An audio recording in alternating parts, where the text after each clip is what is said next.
Good morning to each and everyone.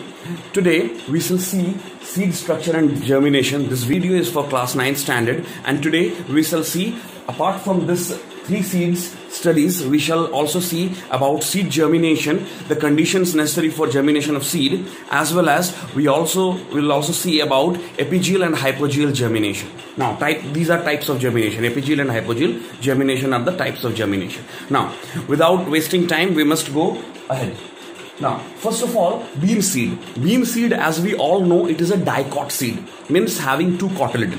Now, when we are having a dissection on the bean seed, when we are cutting the bean seed horizontally or vertically, then we can find plumule over here, epicotyle over here, testa and radicle. Now, what happens when this bean seed germinates? No, the testa will break. The testa will break. The radicle will grow down to form root. The plumule will grow above to form the shoot. It's a dicot seed, so it is having 2 cotyledon. Means there will be no shortage of food for the developing embryo, that is plant, inside the bean seed. Now, apart from that, it is also having micropyle and hilum. Micropyle is the point through which the water or the gas can diffuse in and can diffuse out, and hilum is the point of scar mark, which shows that yes, the seed was once attached to the fruit. The seed was once attached to the fruit, or else we can also say that yes, the ovule was attached to the ovary. This also we can say in the terms of hilum, that is a scar mark. So this is a bean seed. Bean seed is having plumule, testa, radicle, as well as the epicotyle. Now when we will cut it, we can find the dissection. If at all it is a germinating seed, then we can find the radicle growing downward to form the root, plumule going downward to form the shoot. Do remember one point always, that the radicle will grow first, then the plumule will grow. Why? Because until and unless the radicle is not forming the root, it will not absorb water and minerals, and the plumule can't grow. So first the radicle will grow towards the soil, and then the plumule will grow. So I hope you can understand about the plumule as well as about the micropyle, hilum and the radicle. Next is the castor seed. So bean seed is a dicot seed. Castor seed is a dicot endospermic seed, means it is dicotyledon also, and it is having endosperm also. Now, if at all we will have a physical observation on the castor seed, we can find the first one is testa. Testa is the outer covering, inner covering is the tegmen. So that castor seed is having both the testa as well as the tegmen. Then comes the micropyle, through which the water and the gases can diffuse in and can diffuse out. Now, apart from that, it is also having a soft tissue at the bottom, or else we can also say the soft tissue is present at the less broader area. The area which is very much less broader in the seed, that is known as the caruncle. So this caruncle is present at the bottom, or else in the less broader area. Now, what is the function of this caruncle? This caruncle is actually a soft tissue which is proliferated. Proliferated means it is having pores within itself, and it absorbs maximum amount of water and the diffuse gases, and then it will transfer those water and the diffuse gases into the micropyle.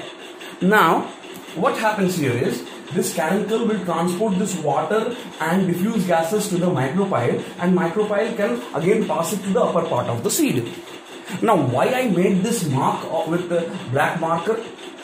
Because until and unless the caruncle is absorbing the water, until and unless the caruncle for the castor seed will not absorb the water will not go up. And before the seed bursts to sprout the seedling, it will become black. The testa part will become black or whitish in color.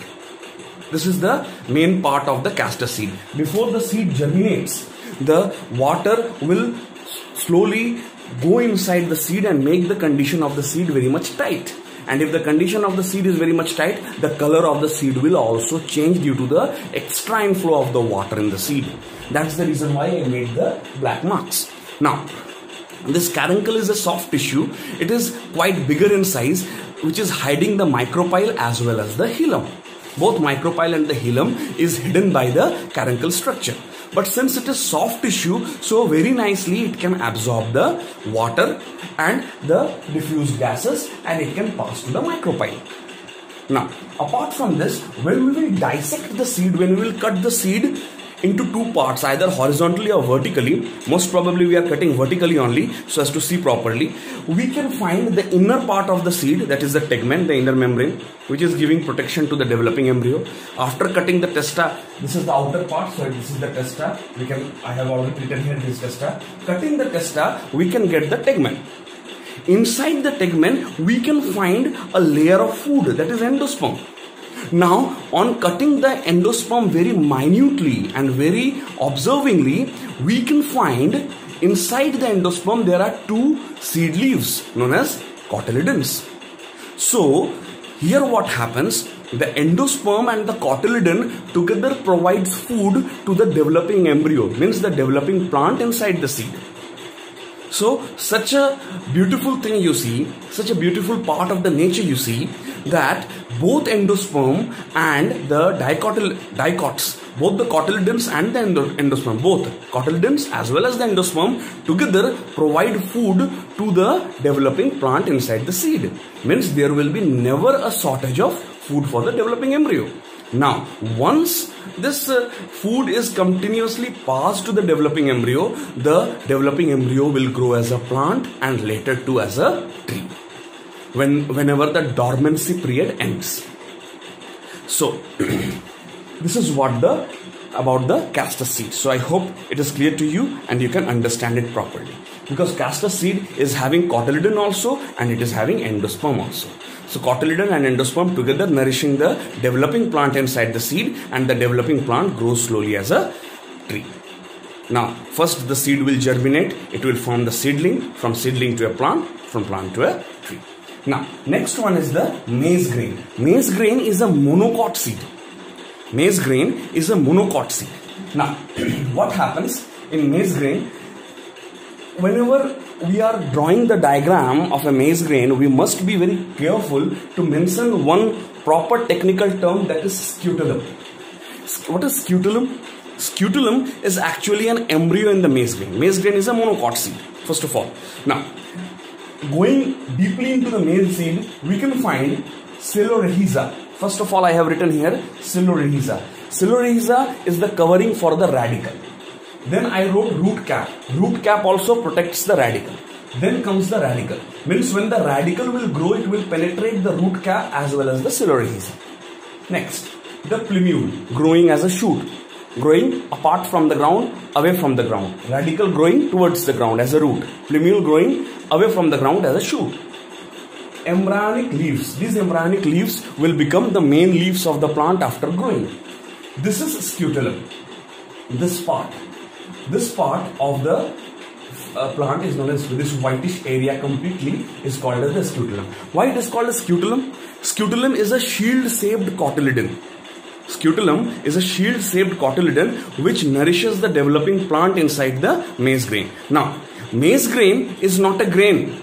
It is actually a fruit. Why? Because here I have written fused pericarp and testa. Maize grain is not a grain, though it is called as grain, but it is actually a fruit. Why? Because the maize grain pericarp is fused with the testa, means the upper covering of the ovary is fused with the upper covering of the seed. Means outer covering or upper covering of the ovary, that is the pericarp, and outer covering of the seed, that is the testa, both are fused. That is the reason why it is considered as a fruit. Now, coleoptile is the covering of the plumule, so that the plumule can grow properly. Next is the endosperm. This is the endosperm and the alluron layer. Now, what happens is, we know somewhere over here the developing embryo is there in the maize grain. But how the food is passed? The talk is the how the food is passed. When the endosperm will provide the food of the endosperm will first go to the scutellum. This shield-shaped scutellum will absorb the food of the endosperm, and that food absorbed, the food which is absorbed by the scutellum, the food provided by the endosperm will be absorbed by the scutellum, and the scutellum will slowly transport the food to the developing embryo, means the seedling present inside the seed. Now, So you can see here how nicely the things are going. First of all, the endosperm provides food. This endosperm will provide the food. It will go to the scutellum. Scutellum will provide it to the developing embryo. So through one stage the food will pass. And this particular layer, one aleurone layer is there. This aleurone layer in maize grain provides mineral. It is a bulk storage of mineral, so that the developing embryo, if required, can get the mineral also. So I hope it is clear to you all over here. So now coleoptile is the covering of the plumule. Already I have said. About cellulorhiza also I have said it is the covering of the radicle. So here what happens, this maize, when the food is prepared by the endosperm, slowly it will pass to the scutellum. Scutellum will pass it to the, scutellum is the shield shaped cotyledon, it will pass it to the developing embryo. So I hope it is clear. Now again we will talk about the germination of seed. What is germination? When the seed bursts, the seedling comes out of the seed. That is known as germination. When does it happen? When there will be a favorable condition. And before germination, what is the period? That is known as dormancy. Means when there is a critical or adverse weather condition, the seed cannot germinate. That period is called as dormancy period of the seed. Dormancy period means all the metabolic activities is taking place in the seed, but the seed is not germinating. It is waiting for the correct environment. It is waiting for the correct weather conditions. Now when the correct weather condition sets in, that seed will break the testa and the seedling will sprout. Germination completed. Now what are the conditions of germination? The conditions of germinations are basically three. Water. If the water is nicely available to the seed will germinate. If there is less water, the seed cannot germinate. So basically we are sowing the seed during the monsoon seasons, either for flowering plant or basically any plant which we need to grow very faster because there is availability of water. Now apart from this, when we are talking about water, after water, the next important thing is oxygen. What is oxygen? Of course, the breathing gas for the living organisms. The breathing gas for the living organism is oxygen. Now, what happens? We know that the plant takes carbon dioxide to prepare food. Then why oxygen is required here? Because a growing seed, when a seed wants to germinate, the oxygen requirement is there. There is no requirement of CO2. Only oxygen is required. And if the oxygen is less, the seed won't germinate and after a certain period it will die. But if the oxygen is abundance, then surely the seed will start to germinate. So water, oxygen, and then comes the temperature. The ideal temperature for the germination of seed is 25 to 35 degrees Celsius. More than that or less than that, more than that, too much heated, seed cannot germinate. Less than that, too much cool, the seed cannot germinate. The seed cannot germinate. So what happens here? We understood very clearly one thing, that if these three things are improper, the seed will break its dormancy period. Dormancy period means the resting period of the seed. Only the metabolic activities are going on and there is no sign of germination. So if the ideal condition sets in, then surely the seed will germinate. Proper water, proper oxygen, as well as proper temperature. Now, next thing is epigeel and hypogeel germination. We will talk about epigeel and hypogeel germination. So I hope the things is clear. That's why I have erased it. So there are two modes of germination: epigeel and hypogeel. Epigeel and hypogeel. Epigeel germination. First of all, let us talk about epigeel germination. What happens in epigeel germination? In epigeel germination, the hypocotyle of the seed will elongate, allowing the cotyledons to come above the soil. The cotyledons will be pushed above the soil as seed leaves. As seed leaves, the cotyledons will push above the soil because of the elongation of the hypocotyle. Elongation of the hypocotyle. So, hypocotyle elongates, cotyledon as seed leaves come above the soil. Examples: beans, tamarind.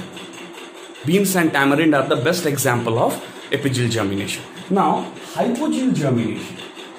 Hypogeel germination. In hypogeel germination, what happens? In epigeel germination, hypocotyle elongates. In hypogeel germination, epicotyle elongates. Epigeel germination, hypocotyle. Just reverse.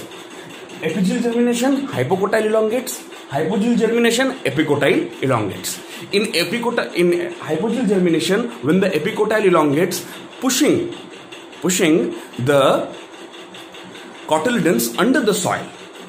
Cotyledons will not come above the soil. Like in epigel germination, due to elongation of hypocotyle, cotyledons come above the soil. Example is bean and tamarind.